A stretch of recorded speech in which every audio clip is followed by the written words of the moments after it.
Hello there. So this is my third video on this ControlShift series.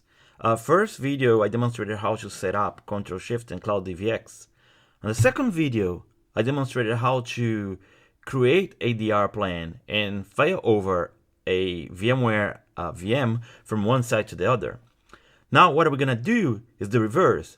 Since I failed over already a VM to a different vCenter or a different site during a DR event, now I want to make sure that I fail back that VM that has been now running on my DR site for a while. So I want to make sure that all the changes that happen to this VM go back to the primary site and the VM is reinstantiated there.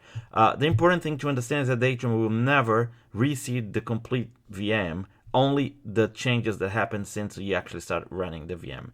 So before I do that, there are a few things we need to do on the system. So the first one is the original VM on the source vCenter is not running anymore, of course. I can even delete if I want to, or you can rename or put in another folder.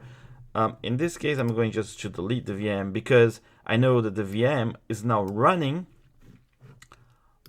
on my secondary site. It's here.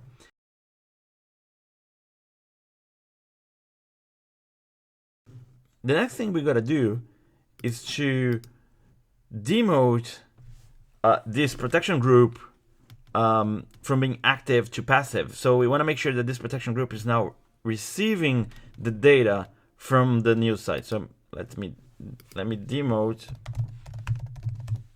group. So now this becomes a replica. It becomes a replica group.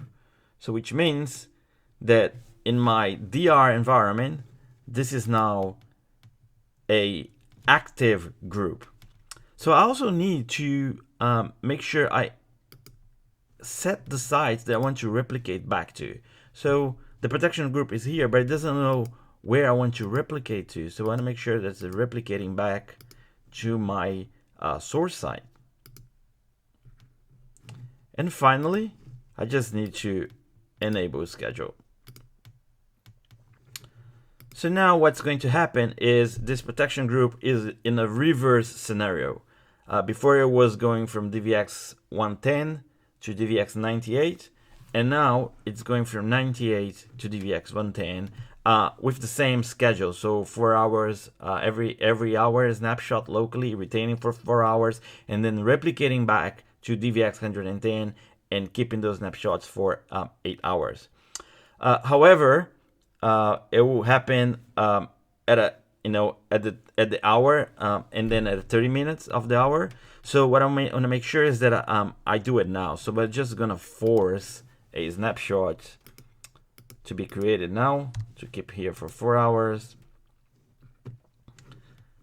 and then I want to make sure that I replicate that back to DVX 110. I'm just making things a little bit faster here so I can demonstrate that.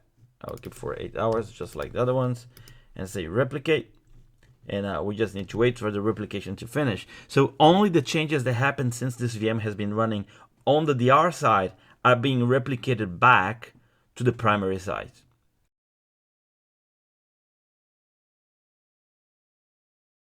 Okay, replication now gone, so everything's set up. So we should go back now to ControlShift, and I don't know if you remember or recall, but when we created the disaster recovery, it also created a fallback.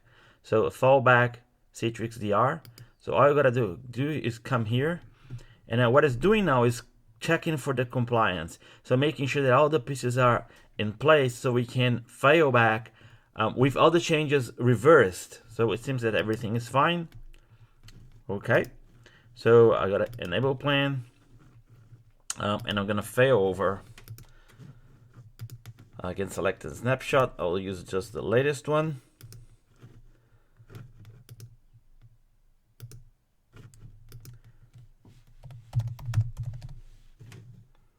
And hit finish. The VM should pop up here, and it's powered on, and it's ready for use. So the last thing is to commit.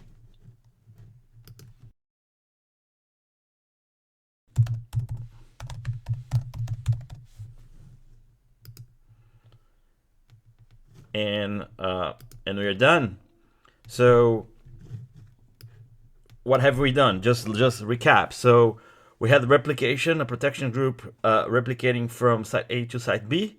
We were able to fail over the VM, fully orchestrated. I didn't have to re-IP, I didn't have to manually do anything. And then after a few hours running the VM on the DR side, I was able to migrate the changes back to the primary site and again orchestrate the whole migration of the VM. So that's it. So this was a simple example. You can make very complex DR plans with hundreds or thousands of VMs, or you can just create a protection group and a DR plan for a single VM. I hope you enjoyed, and if you want to learn more, just go to our website, daydream.com, and reach out to us. Thank you.